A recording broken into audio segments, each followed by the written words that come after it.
नमस्कार। आज मैं सुना रही हूँ हजारी प्रसाद द्विवेदी के शिरीष के फूल।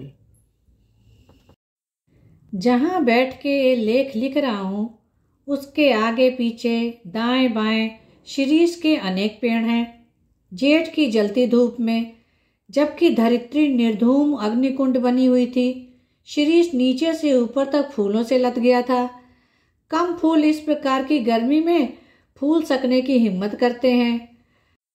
कर्णिकार और आरगवध अमलतास की बात मैं भूल नहीं रहा हूँ, वे भी आसपास बहुत हैं, लेकिन शिरीष के साथ आरगवध की तुलना नहीं की जा सकती है।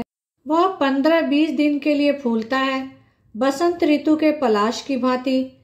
कबीर दास को इस तरह 15 दिन के लिए लहक उठना पसंद नहीं था। यह भी क्या कि 10 दिन फूले और फिर खंखड़ के खंखड़, दिन 10 फूला फूल के खंखड़ भया पलाश। ऐसे दुमदारों से तो लंडूरे भले। फूल है शिरीष, बसंत के आगमन के साथ लहक उठता है। आषाढ़ तक जो निश्चित रूप से मस्त बना रहता है। मन रम गया तो भरे भादों में भी निर्घात फूलता रहता है। जब उमस से प्राण उबलता रहता है और लू से हृदय सूखता रहता है, एकमात्र शिरीष कालजयी अवधूत की भांति जीवन की अजेयता का मंत्र प्रचार करता रहता है। यद्यपि कवियों की भांति हर फूल पत्ते को देखकर मुग्ध होने लायक हृदय विधाता ने नहीं दिया है, पर नितांत ठूठ भी नहीं हूँ। शिरीष के पुष्प मेरे मानस में थोड़ा हिल्लोल जरूर पैदा करते हैं। शिरीष के वृक्ष बड़े और छायादार होते हैं। पुराने भारत का रईस जिन मंगलजनक वृक्षों को अपनी वृक्ष वाटिका की चहारदीवारी के पास लगाया करता था, उनमें एक शिरीष भी है। अशोक, अरिष्ट, पुन्नाग और शिरीष के छायादार और घन मिश्रण हरितिमा से परिवेष्टित वृक्ष वाटिका जरूर बड़ी मनोहर दिखती होगी। वात्स्यायन ने कामसूत्र में बताया है कि वाटिका के सघन छायादार वृक्षों की छाया में ही झूला लगाया जाना चाहिए। यद्यपि पुराने कवि वकुल के पेड़ में ऐसी दोलाओं का लगा देखना चाहते थे, पर शिरीष भी क्या बुरा है।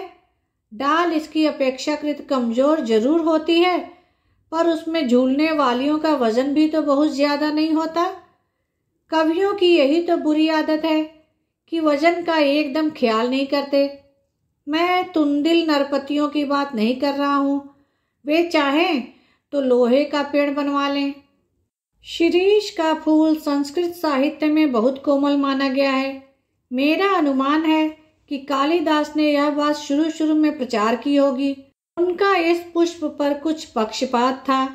कह गए हैं, शिरीष पुष्प केवल भौरों के पदों का कोमल दबाव सहन कर सकता है, पक्षियों का बिल्कुल नहीं। पदम सहित भ्रमरस्य पेलवम शिरीष पुष्पम न पुनः पद तृणाम।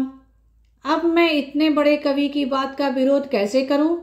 सिर्फ विरोध करने की हिम्मत न होती तो भी कुछ कम बुरा नहीं था। यहाँ तो इच्छा भी नहीं है। खैर, मैं दूसरी बात कह रहा था। शिरीष के फूलों की कोमलता देखकर परवर्ती कवियों ने समझा कि उसका सब कुछ कोमल है। यह भूल है। इसके फल इतने मजबूत होते हैं कि नए फूलों से निकल आने पर भी स्थान नहीं छोड़ते। जब तक नए फल पत्ते मिलकर धकिया कर उसे बाहर नहीं कर देते, तब तक वे डटे रहते हैं।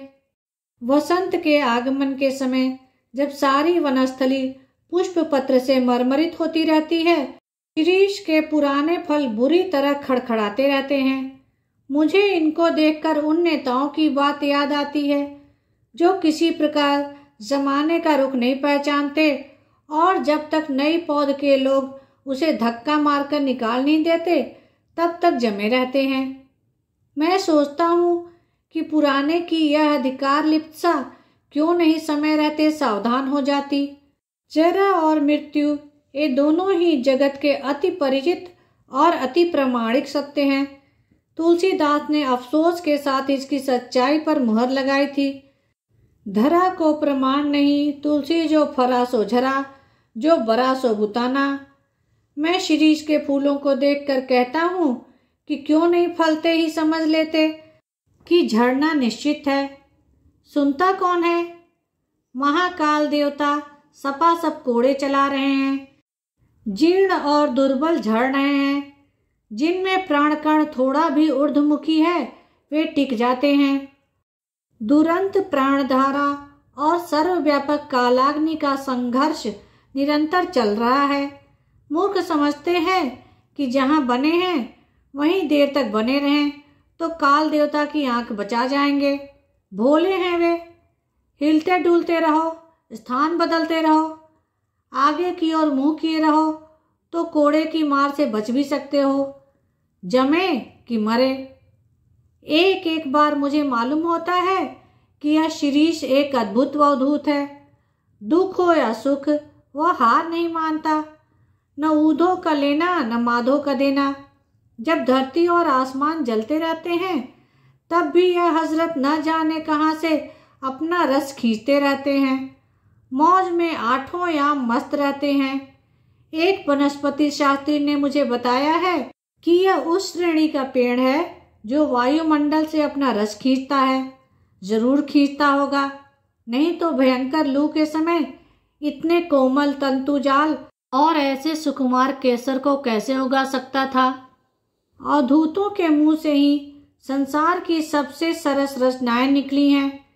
कबीर बहुत कुछ इस शिरीष के समान ही थे, मस्त और बेपरवाह, पर सरस और मादक। कालिदास भी जरूर अनासक्त योगी रहे होंगे। शिरीष के फूल फक्कड़ना मस्ती से ही उपज सकते हैं और मेघदूत का काव्य उसी प्रकार के अनासक्त अनाविल उन्मुक्त हृदय में उमड़ सकता है।